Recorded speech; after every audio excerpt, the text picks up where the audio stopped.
You know that feeling when you get a new computer and it's not really that much faster than your old one? Well, you're not imagining it.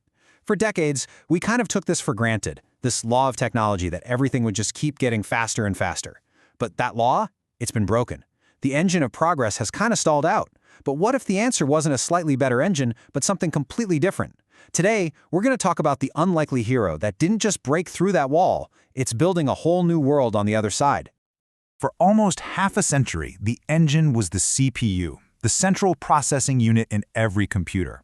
And its power grew so predictably, following this rule called Moore's Law. But as you can see, that smooth upward curve has hit a dead end. And it's created this huge gap between the insane amount of data we're creating and the power we have to actually make sense of it all. So here's the thing. For years, the processor itself wasn't really the problem. We were worried about other stuff, like where do we store all this data, or how do we move it around fast enough? But every time we solved one of those problems, we were basically just funneling more and more work toward the CPU until, bang, we hit a wall. The final bottleneck, the last hurdle, was the processor itself. This timeline, it tells a really interesting story. For decades, we were playing this game of technological whack-a-mole, you know? We'd solve one problem, like slow storage, and then, boom, another one pops up, like slow data input speeds. But with every fix, we were just kicking the can further down the road. Until today. We pretty much solved storage, we've solved memory. There's nowhere else for the bottleneck to hide. We are at the final boss, the physical limits of the processor. And this, right here, this is where the old story ends. That predictable, reliable promise that CPU power would double every couple of years. The promise that drove innovation for 50 years, it's over. We've hit the laws of physics. We literally can't make these intricate processor cores significantly more powerful. The old playbook for making things faster has just been thrown right out the window. But just as that door slammed shut, another one creaked open from the most unexpected place. The solution didn't come from some top-secret research lab. Nope, it came from the world of video games. It was a piece of hardware designed to do one thing: render beautiful, immersive 3D graphics. I'm talking about the GPU, the graphics processing unit. Okay, to really get why the GPU is such a game changer, I want you to picture a kitchen. The CPU, it's like a master chef, a genius, right? He can create a complex, 7-course meal, executing every sophisticated step perfectly, one after the other. Now the GPU, that's an army of cooks. We're talking thousands of them.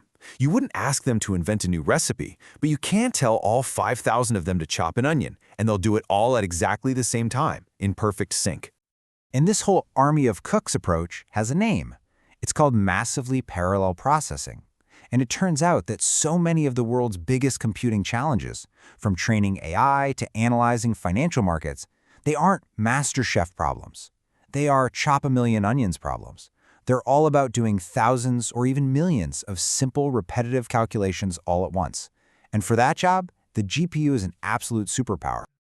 And the result of going parallel isn't just a little bit better. It's not a small improvement. It is a staggering, mind-bending leap in performance that completely rewrites the rules of what's even possible with a computer.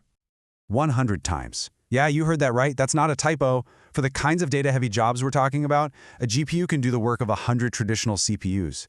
This isn't just taking a step forward, this is a quantum leap into a new era of computing.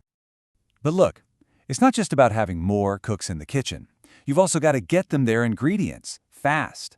And that's where a GPU's special, dedicated video memory, or VRAM, comes in. Think of it like a massive, multi-lane superhighway for data. It can feed those thousands of cores over 10 times faster than a CPU can get its own data. It just blows everything else out of the water. So that army of cooks isn't just huge, it's also perfectly supplied. And the best part? This incredible power isn't just for giant supercomputers anymore. It's also shockingly cost-effective. When you measure raw computing power, what the nerds call flops or floating point operations per second, a GPU just gives you way more bang for your buck. This is a huge deal. It's democratizing supercomputing, putting world-changing power into the hands of startups, researchers, and creators everywhere. Okay, so we've got this incredible new tool. It's ridiculously fast, it's way more efficient, and it's more accessible than ever before. But the real question, the fun question is, what can we actually do with it? What new realities can we unlock when those old limits on computing power just vanish? Well, the impact is pretty much everywhere, but let's zoom in on 3 areas that are being completely transformed. First, the revolution that's happening right now in artificial intelligence. Second, the absolute explosion of data from the Internet of Things. And third, our ability to understand the physical world in real time with location intelligence. So, artificial intelligence is built on one thing: data. The more data you can teach an AI with, the smarter it gets. Now, in the past, this training process was so painfully slow, it could take weeks or months, that developers were forced to use just a tiny sample of their data. With GPUs, that whole process is now up to 100 times faster. You can use all of the data, which means you can create these incredibly powerful and accurate AIs in a tiny fraction of the time. It's a total game changer. And then you've got the Internet of Things. Think about it. We have billions of connected devices out there. Smartwatches, cars, factory sensors, all of them streaming data, all at once, 24/7. Trying to make sense of that constant fire hose of information means you have to analyze it the instant it's created. This is the ultimate army of cooks problem, and it's a job GPUs were practically born to do. And if you want a real sense of scale, just look at the U.S. Postal Service. They use GPUs to analyze a live storm of location data coming from more than 200,000 scanners, all while 15,000 different people are hitting that system with questions at the same time. This is a level of real-time intelligence that would have been pure science fiction on a CPU-based system. So where is all this heading? This massive jump in computing power isn't just about doing the same old things faster. It's about enabling something fundamentally new. It's about bringing us into what a lot of people are starting to call the cognitive era. For decades, the holy grail of computing has been to create systems that can learn and reason, kind of like a human brain. Cognitive computing. For a long time, that was something only a custom-built supercomputer like IBM's Watson could do. But GPU acceleration is changing the entire landscape, making that level of intelligence a practical reality for all sorts of new applications. Because here's the key insight. To think like a human, you have to operate at the speed of human thought.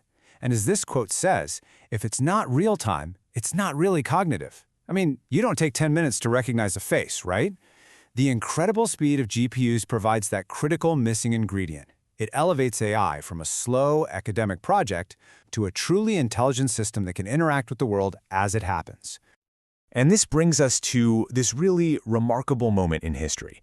The GPU revolution has basically just erased one of the oldest and most fundamental limits on human progress, the speed of calculation. For the first time ever, we have tools that can process information at a scale and a speed that starts to approach our own minds. The technical problem is being solved right now. So the only question that really matters anymore is what problems will we choose to solve next?